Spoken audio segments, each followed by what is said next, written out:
Going on, everybody, and thanks again for joining us here on Expanded Perspectives with me, Cam Hale. And as always, I can't do it alone, folks. Wouldn't even try. Right here, me homie, Big Fizzy. How's it going, everybody? Yes, I'm here directly to Cam's right in Skeleton Studio, sitting at this desk. Should we tell them that we broke something again? Yeah, again.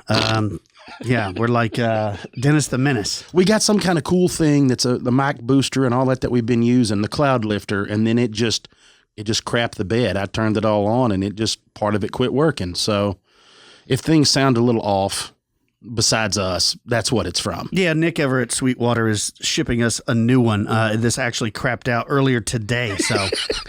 And I thought, it's a very robust piece of equipment, well made. It's made right here in the USA. Yeah, and it just went out. But, I don't know what could have caused. I mean, it could have been anything. It may have been, and it may just be a fuse, but there's no way to get into it.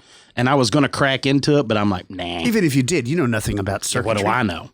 So if the I audio... could just say, hey, look, it's burnt through. I know what's wrong with it.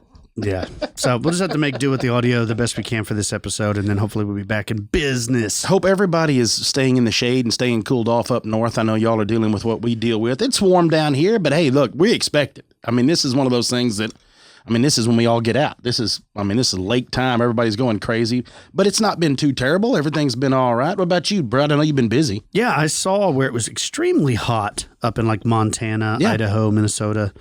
North Dakota, South Dakota, that area. That is crazy. I guess they're setting records. Yep. No, I've been pretty good. The Human Cockroach had another episode. He is currently in the... he's in a hospital in Toms River, New Jersey. Apparently he slipped and fell and hit his head, knocked himself cold.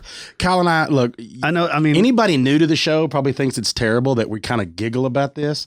Go back and listen to a few episodes. You'll understand completely. Yeah, so you can't stop him. Hit his head, and they've been monitoring him. They're doing some CT scans and stuff. I think he's okay. My mom said he's okay, but they're keeping him for observation for a few days. But you did get some rather disturbing news, is now they can't do surgery on him ever.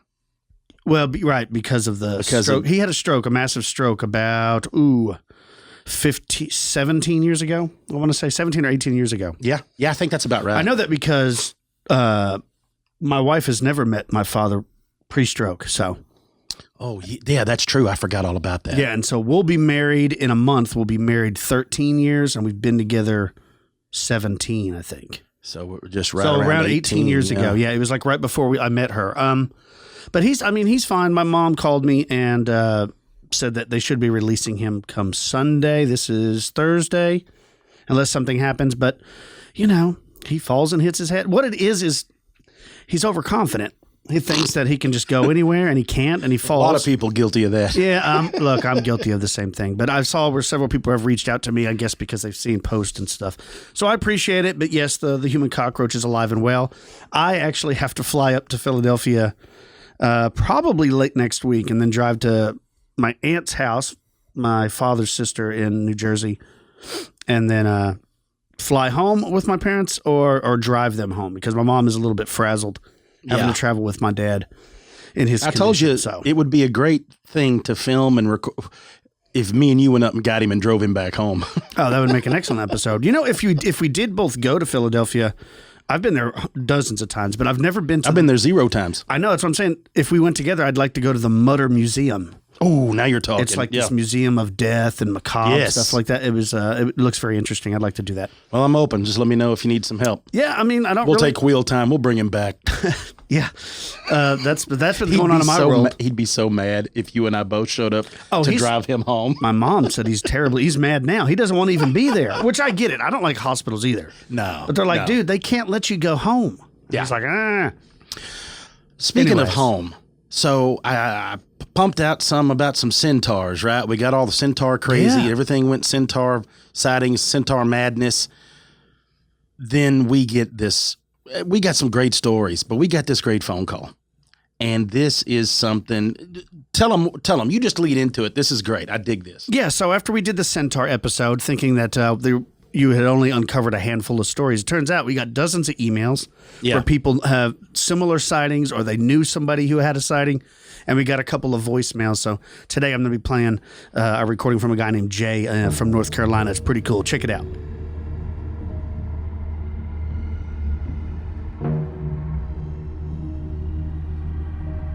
What's up, you guys? This is Jay from North Carolina. I got a story for you about your recent Centaurs episode. My grandfather told me this story when I was younger. He grew up outside of in a small town right outside of Brilliant, Alabama, and he was one of 12 brothers and sisters that lived on a farm there back before the Depression. But he told me the story how one summer his family, they were sitting outside on the porch. It was hot in the house, everybody was sitting out there cooling down summer evening, and they started hearing footsteps coming up the road there, and it sounded like a horse. So they were all, of course, watching to see who was going to be passing by on the horse. And as the horse approached, it stopped at the top of their driveway, and it was, I guess you would call it a centaur, half man, half horse. And it stopped and looked down the driveway at them sitting on the porch. And then they said it continued on, went on down the road. But a couple of weeks later, my grandfather's oldest brother, Byron, had actually passed away. So just a little crazy story that he told me growing up about a creature that he saw. He had some other crazy stories that he told me too, growing up, but anyway, I'll just leave it at that one for now. Thanks for the show, you guys. I enjoy listening to you guys as I'm driving from Minnesota to Mississippi out on the road all the time. You guys keep up the good work. Thanks. Bye. And there you go. So what do you think of that? Well, his grandfather, I like this, in my mind, I like the way the scene is painted. Like, yes, you're talking a long time ago. Nobody has any central heat and air. Nobody has any TVs or radios or phones or nothing. It's hot. He's like got 12 siblings or 11 Everybody's siblings. on the front Everybody's porch. on the front porch at night. You picture the old oil lantern, and then now all of a it's sudden dark. you hear a horse Dark out there. coming down the driveway, and you're like, who's out here riding around at night? And then it's a centaur. Right. And then it just kind of walks off. Now, what could his grandfather and all his siblings and great-grandparents, what could they have mistaken that for? You couldn't. You can't. Exactly. I mean, even if I stutter because all I can think about is even if you saw a man riding a horse, woman, doesn't matter. Anyone horseback, whether it was bareback, saddled, doesn't matter. You could automatically tell that person was not growing out of the chest of a horse. You just like, no, that's just not. So it's like we have talked about on with like the not deer stories, remember? Yeah. Is because you see that outline, that shape, and you know it doesn't quite fit what it should, what you're seeing, right? Like, and so I always feel like I don't think you can misidentify a centaur. I just don't think it's possible. Well, and again, we talk about so many times on the program when somebody has a sighting versus a group of people have a sighting for whatever reason. Yeah. When it's a whole group, it's more plausible to me. Yeah. What did they see? Dude, can you imagine that though? Hanging out there in the middle of and this is way before Alabama, a small town, rural Alabama, pre-Great Depression. Yeah. And there's a centaur comes strolling up. That's crazy. That's insane. I would be scared. That's what I would be. I'd be scared. I'm scared now. As long as you're scared, we're going to go ahead and I'm going to continue this because I know how much you love the Jinmenken. I want you to read you this right here because you love the human-faced dog. Who doesn't? It says, this is an absolutely true account. I will never, ever tell anyone about it using my real name because I know how it's going to sound. It happened in June of 1983 in the Midwestern U.S. where I live. I was 20 years old and living alone with my cat. I was just outside hanging laundry one beautiful afternoon, and with my cat, who was a kitten at the time, was playing in a large basket where I could keep an eye on him. At one point, the hair on the back of my neck stood up, just out of the blue. I turned around and looked behind me, and there was nothing amiss, except my kitten had gotten out of the basket and was standing stock still looking toward the home nearby. Now, my house was next to 2 duplexes, which were facing the street that ran alongside. Now, between those duplexes was a wide gravel drive where people would pull in and then turn around in their carports. Now, on this gravel drive, I saw a dog. No biggie. It was facing away from me, facing that side street. And my first thought was, well, crap, it's going to go get after my cat. So I scooped up my kitten and watched the dog to make sure it left. Well, it didn't. The hair on my arms was now standing straight up, and in the middle of June, there was a chilled breeze that seemed to just come from nowhere and go right through my cotton blouse. Then the dog turned, slowly, deliberately almost. It turned and faced me, and I swear to God that this is what I saw. It was the face of a bearded man.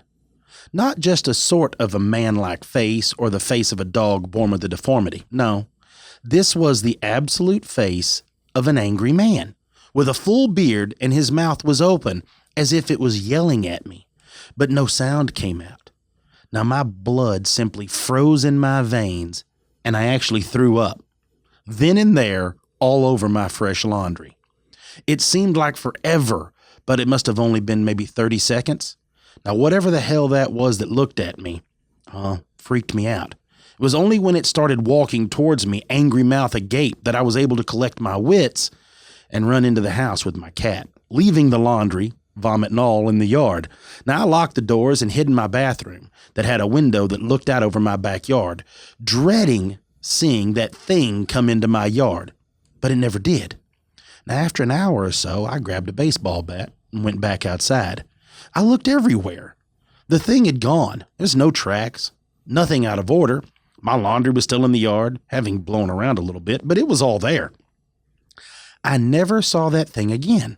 I don't know what it was, and the closest thing I can find on it is a Japanese cryptid that they call the Jinmenken. I find dog-faced men stories, but not the other way around. That was 1983. I've never told a soul about it, not even my husband, who was my fiancé at this time. Now, I know what it sounds like, and I'm completely sane, though, and I know what I saw. Even today, every time I think about it, which I try not to that often, I feel my skin crawl, and I get a bit nauseated again. Whatever that was, it felt evil. Not just scary looking, but evil. The hair on the back of my neck was standing up even before I turned around and saw him. Now, Jesus, that scared the hell out of me. But I'm never, ever telling anyone if I can't be anonymous. Thank you, Anonymous. Wow. So a Jinmenken. Yeah. I love how she describes it. I like the fact that she was so scared with the thing she started vomiting. Yeah. I mean, does that ever happen to you? No, never been that scared. I hope I'm never that scared. But the idea of why is it that you never see beautiful women on the face of a dog? Like a dog face, like, you see like these, why you got to attack bearded guys? Why I got to be an old creepy bearded guy with my mouth open as a dog face? Like, you don't ever see Selma Hayek? Like, nobody ever turns around and you're like, dang. That's a good question. Right? Like, it's never a hot chick? I don't understand it. Another thing I don't understand, folks, is deer man and not deer. And if you don't understand it, you're in the right place. Because when we get back from the break, I'm going to dig into a few creepy stories to share about the not deer and the deer man. You're listening to Expanded Perspectives.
Okay, friends, let's get down to it. Another story time day. Except this time we're going to be talking about, yep, that's right, deer man or not deer, something deer related. Right, going into Father's Day. Thanks, deer. We're going to do a little deer relation here. Not that kind of deer relation. We'll leave that for another story. I found some really interesting stuff. After looking into the not deer a little more, and then more into a few of the deer men, I found elk men sightings, deer men, not deer. Like I have a whole pile of deer things to discuss with you good people today. So let's jump right into it. I wasn't expecting to find as much as I did from recent. Lots of times you go into this, you expect, I'll probably find certain things, right? There's certain things out there that we kind of know. There's times you can pretty much plan on when these sightings are going to take place. Like it's going to be older. You might see it at certain times. It's funny, but then they start getting to be some where you didn't expect where they would show up. And this is one of them. Is like there seems to be a lot more deer man sightings and even not deer sightings than has ever been talked about.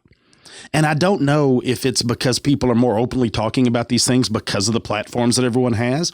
I don't know if the sightings are going up or if they're just glad to know they're not crazy. If they're what they're reading and what they're hearing of the people that have had these encounters and had these sightings, that when they have this, they're not alone. And I think that helps everybody, knowing that you're not alone. So if you're in Alberta, Canada, and you've ever had a sighting of something strange that might be deer man-esque, you're not alone. There are, I'm not even 100% sure, right, how many sightings have happened up through Canada, just like I'm not so sure. You'll read online now. Here's another thing we'll talk about, not deer. So not deer are, I wouldn't say popular from up in Appalachia, but it is a thing where there's a lot of people up through the mountainous areas there have reported not deer sightings. What's really wild is you seem to see a lot of not deer sightings in the mountains. So this isn't not deer. This is a deer man. This took place several years ago, probably 10 or 15 years ago. A woman actually told a story up in Alberta that she lived alone, had never once thought twice about living alone, and that she liked to get up in the mornings. She liked to have her some coffee. Right? That was her morning routine before she went off to work there in town. And she just had a nice little orchard in her backyard. Everything was great. It's a very beautiful, picturesque thing. And she tells a story of getting up early one morning, like maybe even before the sun was all the way up, like it was just daybreak. Made her some coffee. She had big sliding glass, like bay glass doors, right? Big glass doors looking out into her backyard and down a little slope into the tree line, and she could look out over her apple trees.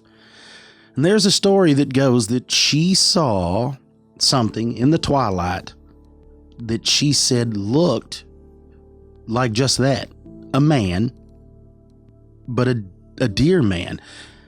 Now, she doesn't go into detail about, did he look like a half, man from the waist up? Was he naked man all around except for his face? What it sounds like is, I'm sure we've all seen the idea of like the goat man, like an upright walking deer, but more built like a man. That's kind of what this sounds like. It sounds like it has the chest and the arms of a man, but that it walks upright on deer legs, and that it has a deer face and deer horns. So, this is one of those things that you talk about being caught completely off guard, and that's what happened to her. She tells the story that she looked out there, she saw this thing, and at first thought, why did somebody put a statue in my backyard? Like, what is this? What, did somebody snuck it over? And so she stood there sipping coffee and staring directly at it until it blinked. And that's when she knew, oh, wait a minute. So this is real. The rest of the story goes that she said, I don't understand how it happened, but it was like a trance. That this thing started walking towards me. And it walked all the way up into my backyard, onto my back porch, and stood staring through the glass directly at me. So this thing has locked eyes with her and put her in some sort of trance as it's made its way to her. And then she said, as quick as I realized, again, what happened, it's like it broke its spell or it broke its concentration. And she says, man, it just turned around and walked away. Said as walking off, it grabbed a couple of apples and made its way off into the tree line before she even had time to process what was going down.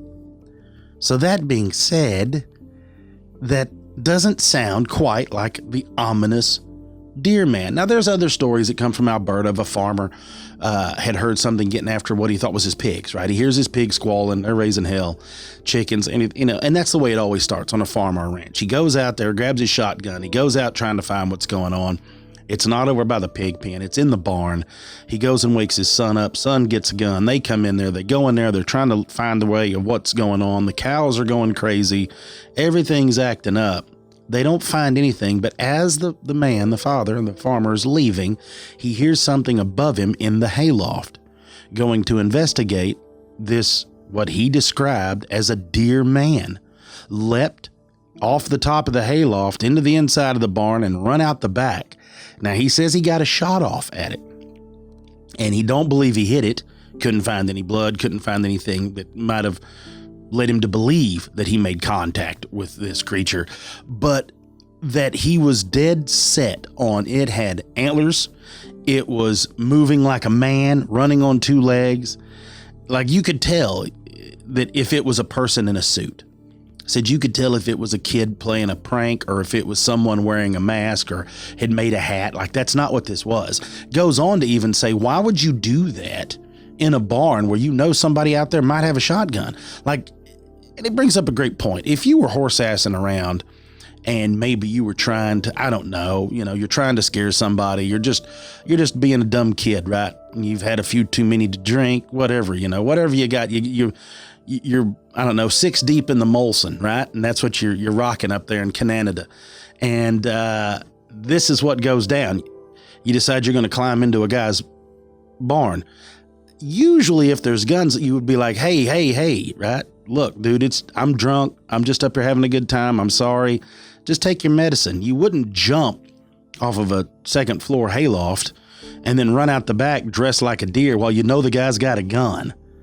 So there's a lot of this makes you been like, what did this fella see? And that's not even where it stops. Folks, there's a lot of these. I used to not really be into Reddit. You get on Reddit, there are some really interesting things there, and it seems to be a great place where everyone can share their stories. So you go on there, you ask a few questions, you kind of poke around, you'd be surprised what people send you. Be surprised what you people send me. The things that you find and the stories that either you've shared or that you know people that share these, and so you forward them to me. This is one of them that apparently they are starting to call these not deer Dior, right? For not deer, which I have no idea, but this is, it's something that's funny. So this took place in Virginia by someone that wrote in talking about this not deer sighting. And what they describe is this. They said most of the sightings take place, you see backward legs, odd neck joints, walking sideways, front-facing eyes, backwards heads. They can be bipedal. There are generally, they report, spotted in the Appalachian Mountains.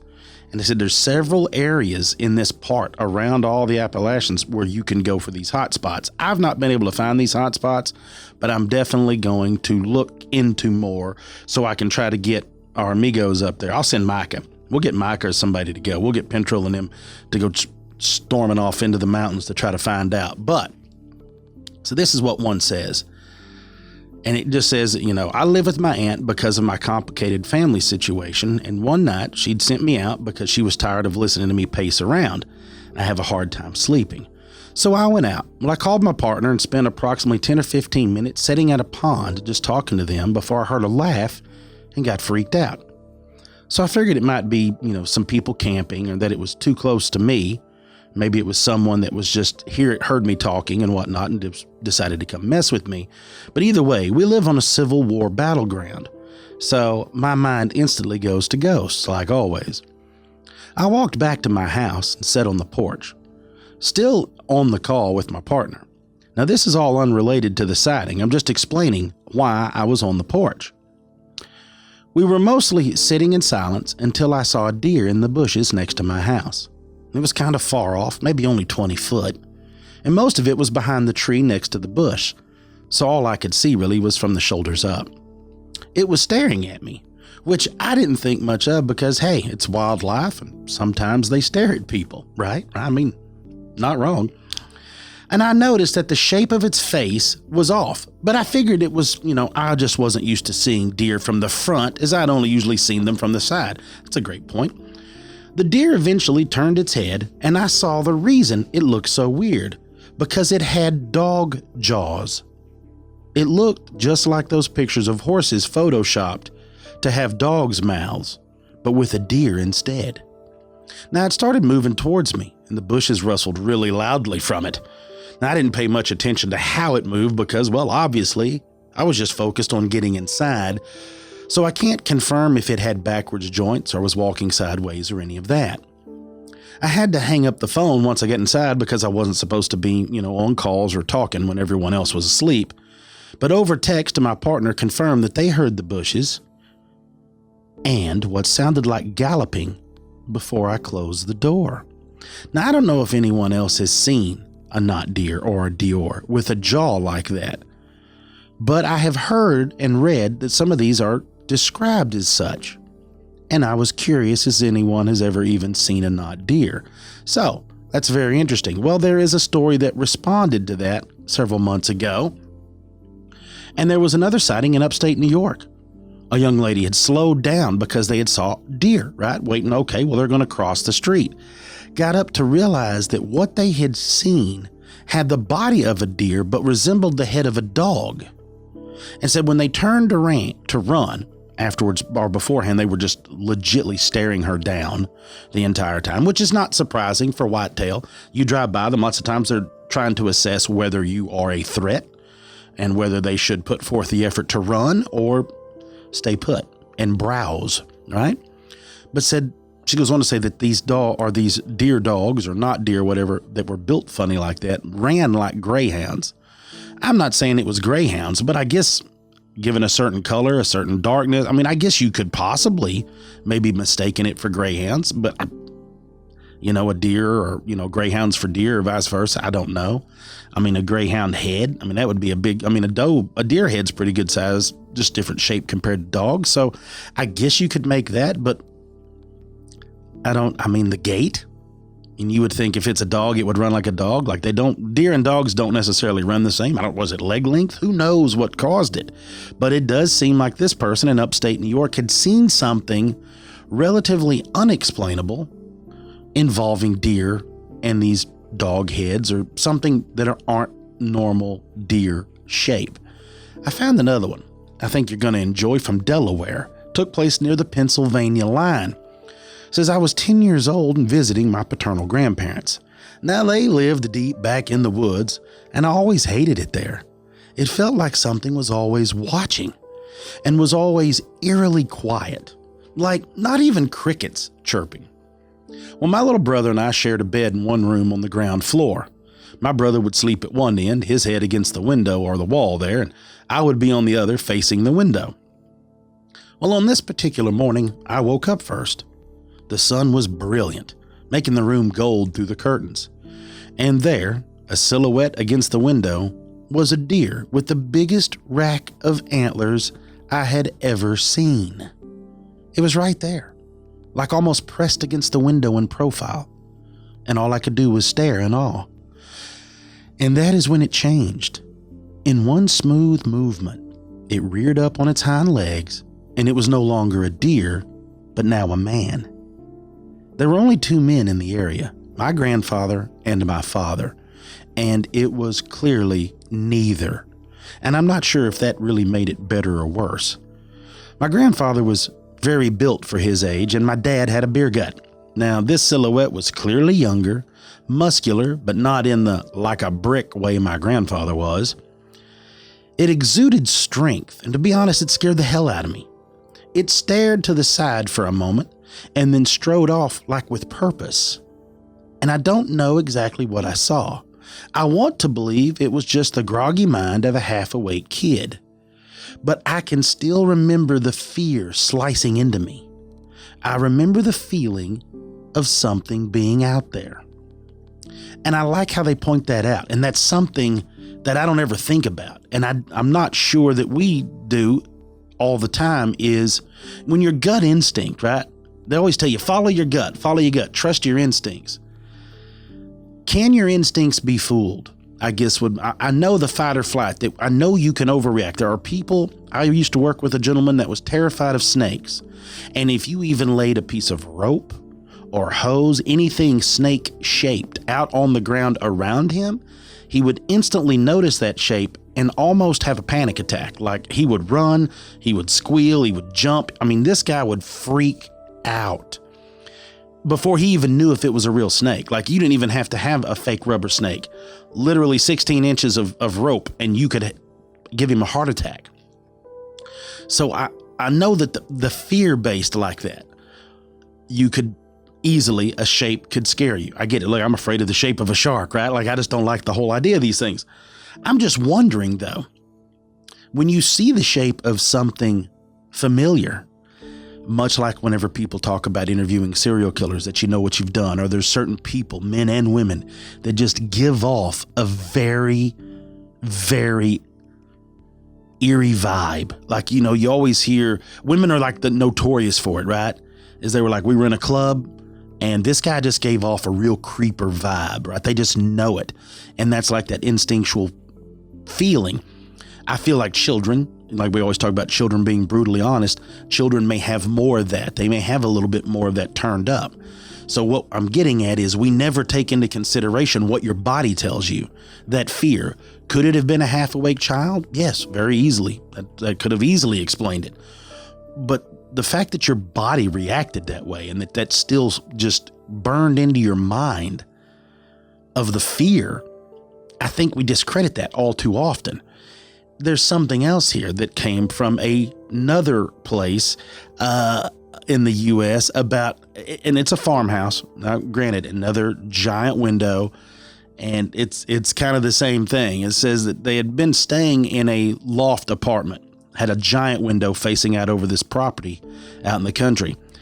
And what they'd gone on to say that I was just sitting in for the night with my little lantern. This person was 12 at the time and was going to read a book when something passed by the window. I shrugged it off as a reflection of the car going by, and I started reading my book. Well, it happened again, and this time, of course, I get up and I go to the window. Now, this is where it gets weird, y'all. Standing in the middle of the yard was a deer. Now, it stood on its hind legs, and its neck was bent at an odd angle, like it had been broken or something. And it walked with a strange grace, especially for something that appeared to be so out of place. Through the grass, it strolled across the road and disappeared into the woods.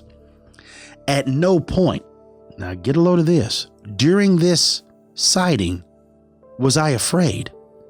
I was actually very calm. Somehow, I don't know how, and even went to my sleeping bag and went back to reading, not even thinking about what I had just seen, which is very out of character for me.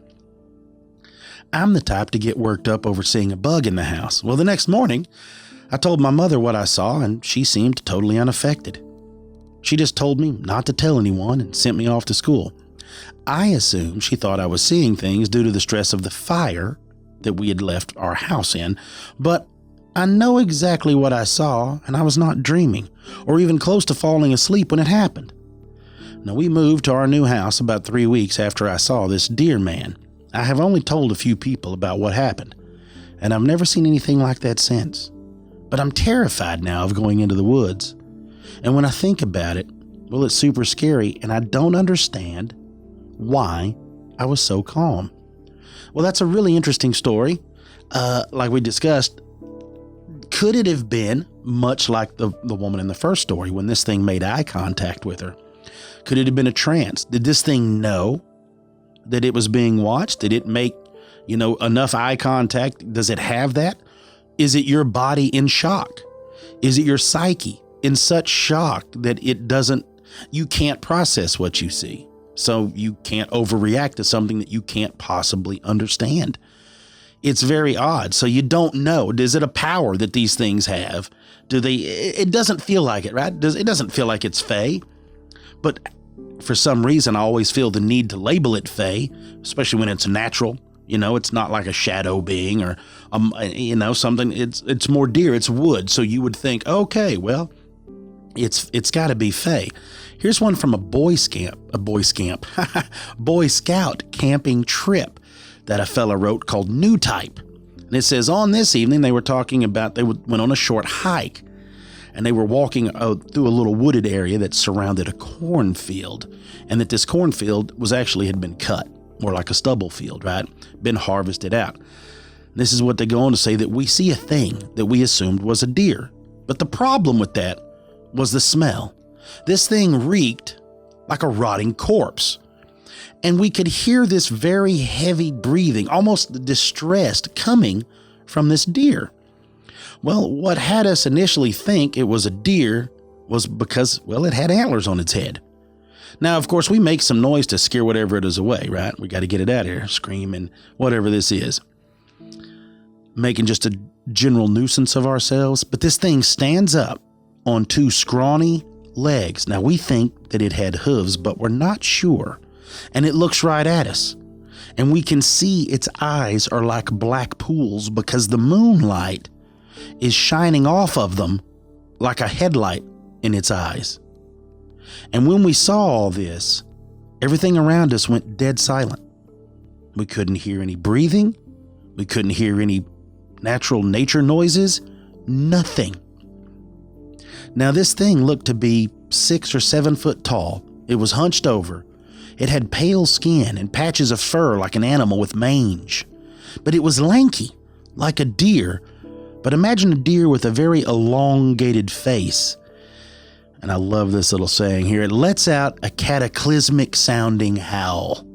It was like a woman, a man, and a dying rabbit screaming all at the same time. I remember every single hair on my body standing on end. We were frozen in fright. Ned begins to move towards us in a creepy, shuddering motion, like it was a sickly robot. And of course, we scream and take off running in the woods towards the campfire or the big bonfire that the adults were there going. Now, I remember glancing backwards while running. Shouldn't have done it, but I did.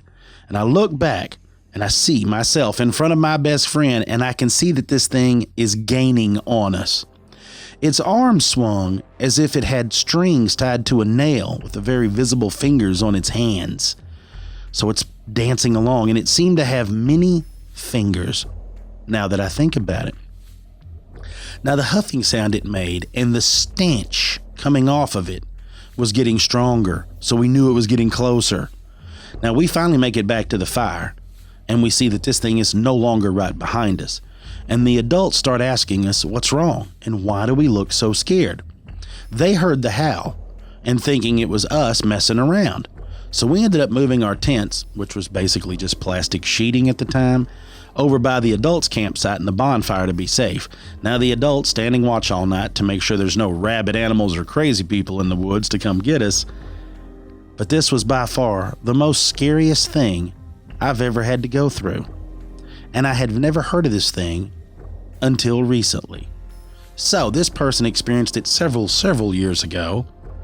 I don't get the rotting smell. Usually we have that dealt in with Bigfoot, right? So y'all all know how much I love the fact of, used to always pry on cryptozoology. News, get a load of this. Another one from that website reported that around dusk, a 14-year-old was playing hide and seek at his cousin's house near a wooded creek when they go on to claim that they heard the sounds of leaves crunching under feet. They had turned around expecting to see his cousin, but instead saw a deer through the brush and what appeared to be oddly standing on spindly hind legs. Very unusual for a deer, they report. But what proves even stranger than that is this. It was getting dark, and I was the one searching.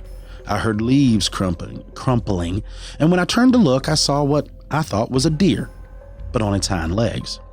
I clearly remember seeing dog legs running, but the rest of the body was straight up, and it ran with incredible speed. And I knew it wasn't either of my cousins hiding. So I ran as fast as I could to get back to the house, and one of my cousins was running in too. He had seen the same thing. It still creeps me out to this day because my uncle always told us how he had seen weird things his whole life on this property. So there, we've got somebody playing a little hide and seek, stumbles across.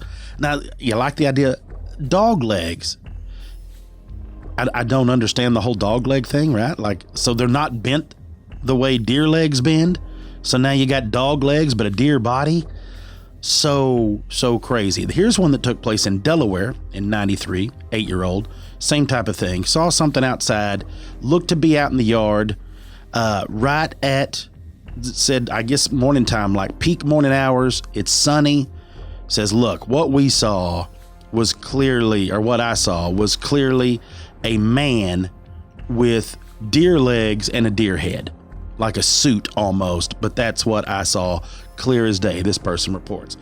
Same thing. This thing was outside. What's weird is the one thing about this story, it's around a field. Now, you remember the other one was around a cornfield.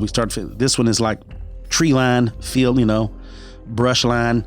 They linger right in there, which, is it lingering or is it the fact that that's just where we see them, right? We're not in the woods, so all we see is edge of woods. That's the only way you see it, right? There's always the edge of something.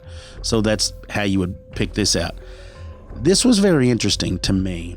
From Lame Deer Mountain, Montana in 1986, took place one evening. It said in the Northern Cheyenne Reservation, 3 young cousins were playing hide and seek in the hills behind their grandmother's house, about 150 yards from the house, when one of the cousins was heard screaming.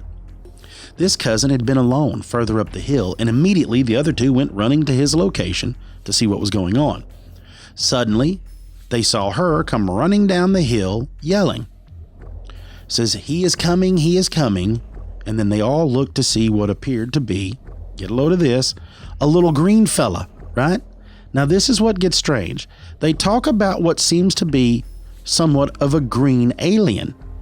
That's kind of what they start describing as they get into this. So started chasing after her. So they all take off, this little green man.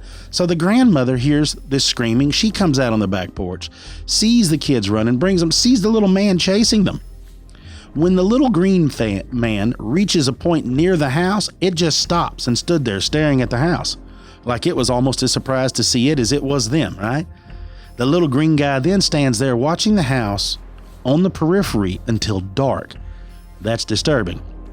So they get the rest of the family, bring them over to the house.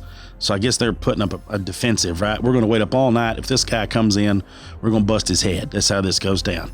Nothing after that, right? Nothing. He just vanished. The locals, they start telling people, they're like, hey, look, what's going on with this little green guy? Why are we seeing this stuff in there? And they're like, hey, wait till you hear this story. Around the time y'all were dealing with the little green guy, there was another group camping just a few hills over. And they said they were back over in a valley, and they started seeing rocks and boulders start falling and rolling down the hill on these guys camping. They said there was suddenly a big rock was thrown, lands right by their fire, rolls up, kind of spreads the fire. They end up having to put the thing out. They said at this point, the men decide they're going to leave. So they just grab their stuff. They're getting out of here. They're like, we don't know what's happening at this moment. They turn around to see what they described was a bipedal deer man. Said he had human torso, but a deer head and antlers. And they say that this thing was extremely agile, that it was running through the rocks, jumping down the cliff, coming down that whole thing, and stopped and stood over the remains of their campfire. So it doesn't say, of course, if it was glowing embers. It doesn't say all that. But it says that that's what they had ended up seeing there. Completely wild story, throwing rocks. So again, now it makes me wonder, is the rock throwing from Bigfoot? Is the rock throwing from the deer man himself? And then I come across this one I want to leave you with. And this is a very strange thing. For those, I don't know if I've ever discussed it. I may have done a couple of news stories about it from time to time. I'm not sure. About the red flannel man. there's a lot of tales about red flannel men and people sighting these mysterious men, like Paul Bunyan, right? Dressed like the fellow off the Bounty paper towel roll. This was a very interesting tale I got from my buddy Lon, and I think you're going to enjoy this. It says, 2 of my friends and I were driving south along Route 27 between Westminster and Mount Airy, Maryland. We're headed to a skate park. Now, this road has huge views of vast fields and farmlands, so you can see pretty far on either side. I was sitting in the back, my friend's riding shotgun, but didn't see any of this. He's generally unobservant anyway, so I won't be mentioning him any further. The driver was my friend visiting from serving in the Navy for 4 years. This was his first time home since high school. Now, this dude is what you could easily call a stick in the mud. A straight-up government brainwashed soldier who lost his identity and personality in the service. He takes no crap and will physically be angered by me and my friends joking around or talking about aliens or any type of paranormal or conspiracy stuff.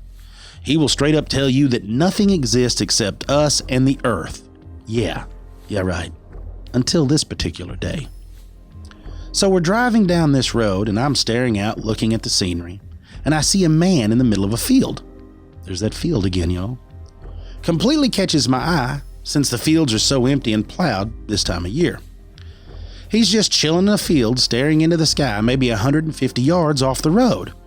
Far enough that you can't make out any distinct features, but close enough that you know there's a 6-foot-tall dude in a red flannel jacket in the middle of this field. I never took my eyes off of him, and I looked at him for maybe a long second or two as we drove past. But in the seconds, as we came parallel to him and to pass him, it was no longer a 6-foot-tall man, it was a deer. A straight-up white-tailed deer. There was no transformation. It didn't drop half size and become a deer.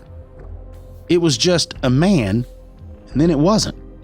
In the blink of an eye. Now, I can't explain it any further. It just changed instantly, like a film special effect. Well, I sat there for a second, pondering what I just saw. I almost didn't want to say anything since I figured they'd laugh at me, thinking that my Navy friend would get mad and tell me I was stupid. But I noticed the car was in a weird silence, and at that very moment. So I'm going to break this awkward silence. So I said, "Dude, I swear I just saw the weirdest thing a minute ago." And my Navy friend, dead straight face, said, "Was it a guy standing out in the field in all red that randomly turned into a deer?" My jaw literally hit the floor. I said, "You saw that shit too?" He said, "Yeah." I wasn't even going to say anything because it seemed so ridiculous. But when you mentioned something weird, I knew you must have seen it also. We talked plenty about how it was a tall guy in a red flannel jacket, and how it wasn't a transformation. It was almost like a pure switch in thin air. We don't get to talk much since he's serving in Greece, but he tells me his bunk buddies get all freaked out every time he tells the story, and they don't really believe him. They just laugh. Now, I'm still a misfit, and I carry the story to tons of skate parks and parties and hangouts. No one ever believes me until I say, "Well, Joey was there, and he saw it too." Then they instantly stop laughing and say, "Joey said he saw this thing?" We all know he has no fun or imagination, so the fact that we saw the same thing at the same time blows my mind, and it was one of those craziest, or maybe the craziest experience I've had in my life. When I get asked, or I ask him, if he believes there's more to the world, he still says no. Of course I say yes. But even after that experience, he says there's an explanation. But the red flannel jacket just makes the whole thing so irreversible. We clearly saw such a strange phenomenon. So there is something, folks. I want you to wrap your heads around that. The fact that not one person could misidentify a deer. Not one person could misidentify, a man in a red flannel jacket. Of course they could. But two people misidentifying the exact same thing. The exact same thing. You get one, yeah, for both. Yeah, I mean, we've all done it.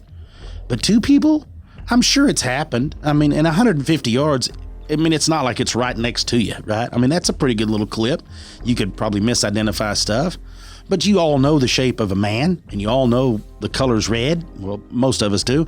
And, you know, and a deer. And I don't know any way that the light could shine on the coat of a deer and make it look like a man, or the way the light could shine on the coat of a man wearing a red flannel jacket and make him look like a deer. It either happened or it didn't.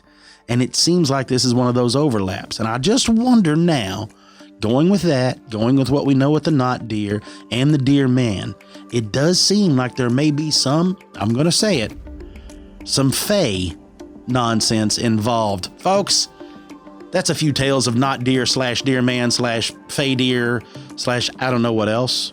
Transforming red flannel deer man. I hope you enjoyed it as much as I enjoyed looking into it and bringing it to you. Let's take a quick break. When we come back, we'll wrap this baby up. Folks, you're listening to Expanded Perspectives.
That's right. We're back. Yes. What do you think, man? It's wild, right? Man, Now, I know they're not the same thing. Before everybody gets all bent out of shape. I get that, right? But they're in the lumping same them family. together. Same I think family, so. right? I think so. Yeah. Not deer, deer man, Wendigos. To me, it's all the same thing, exactly. just a different name. Some people call it a burrito. Some people call it a wrap. That's right. It's the same thing. It's funny. I guess, because we have done tales on Glimmer Man, Otter Man, now we got Deer Man, Elk Man, Dog Man, Moth Man. I mean, there's all of these. So does He-Man. There's He-Man, Beast Man, Yeah. Merman, Man at Arms. what was the skunk guy? Remember him? Stinkor? Stinkor, maybe. Yeah. Yeah. Everything's a man. Yeah. You're right. They always just throw. I don't man at the understand. end. I don't get it. But the whole idea of it still feels, and like I discussed, it feels fey. Anytime you get into some sort of animal like that, I go one of two ways, man. I feel like skinwalkers or fairies. I don't know which way to go with it. But it's like the Wendigo looks scary. These things don't have the crazy wild Wendigo looks. They look, well, more elegant, I guess, if you will. They don't really, now not the not deer. The not deer look a little disturbing. But I mean, even these deer men don't seem to be as menacing like the one lady that had it come up to her house. It almost doesn't seem like it emanates the menacing feel like you get from other animals. Yeah, I mean, it's very similar to a centaur, but it's a deer body on elk. So crazy, right? It's crazy. Yeah, even a big one's an Irish elk. There you go. Yeah, there you go. Right. Yeah. Speaking of centaurs, that first recording we played from Jay took place that his grandfather saw back in rural Alabama. I got another story from a listener from Alabama. Check this out. It says, "Hey guys, I've got a story for y'all. Back in 2006, I was a lieutenant with the sheriff's office in Alabama. I was responding to a call of a large white subject attacking a dog in the area and also hitting and damaging multiple vehicles. I told dispatch that I was nearby and I would be heading in that direction immediately. As I proceeded to the address at a high rate of speed, with my lights and sirens in full effect, I started to think about what I was about to encounter, try to prepare myself. I thought that perhaps it could be a meth-crazed Klansman or something, as the description, remember, was something large and white attacking people's vehicles and dogs. As I approached the area in my squad car, I saw a large white object that crossed the road on 2 legs. It crossed a 2-lane highway in only 3 steps. I then jumped out of the car to give chase to what I thought was a person.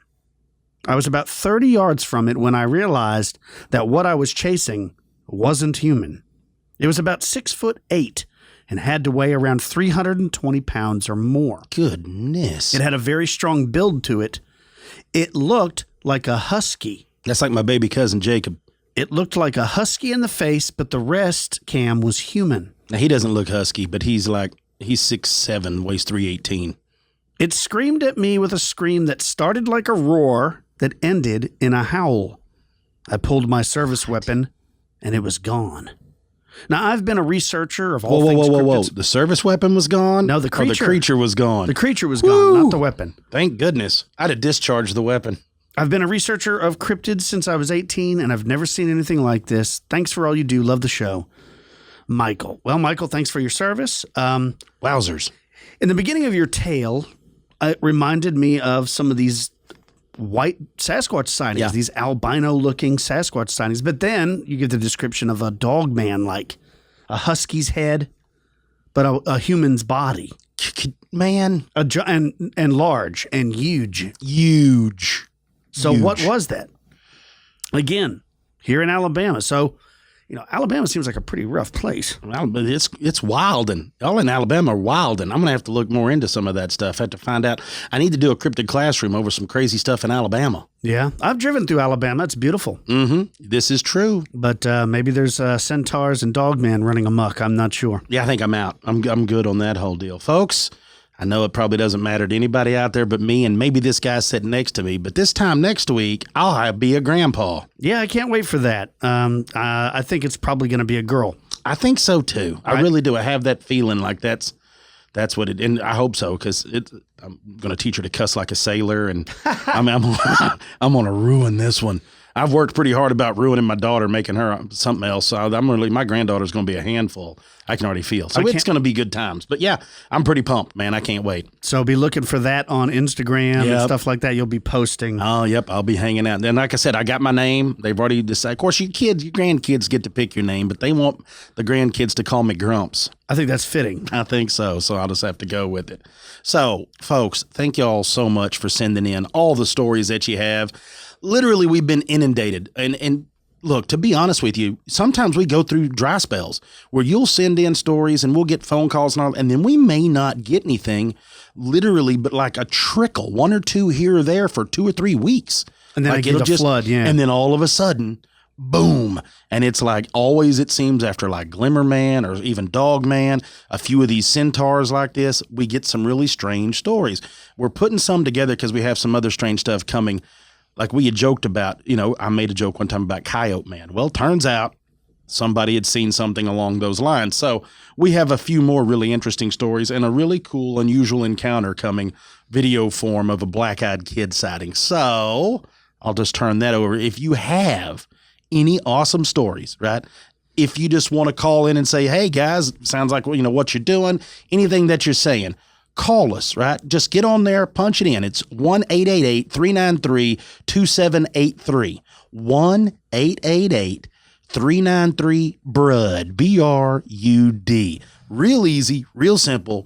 Just pick up the phone, dial it, holla at your boys. That's right. And if you're listening to this on your podcast catcher of choice, YouTube, it doesn't matter. If you have a story and you want to send it to us and you don't feel like calling in and telling it, email us, expandedperspectives@yahoo.com. Make it as long and thorough as possible. Yeah. It's much easier to trim some of the fat off of a story than if you send something in and it's 3 sentences long. You know what I mean? Leave it to me and I'll make it up. I'll make something crazy happen out of it. I'll give you wings. You mess around with me. Give us the details. Give us the time of day, time of year, where it took place. I mean, you don't have to give, I understand you don't want to give out your real name or cities. You don't have to be that thorough, but just tell us all the details. Was it a cloudy night? Was it a star-filled night? Was it a new moon? Give us the state. If you got to just give us the state.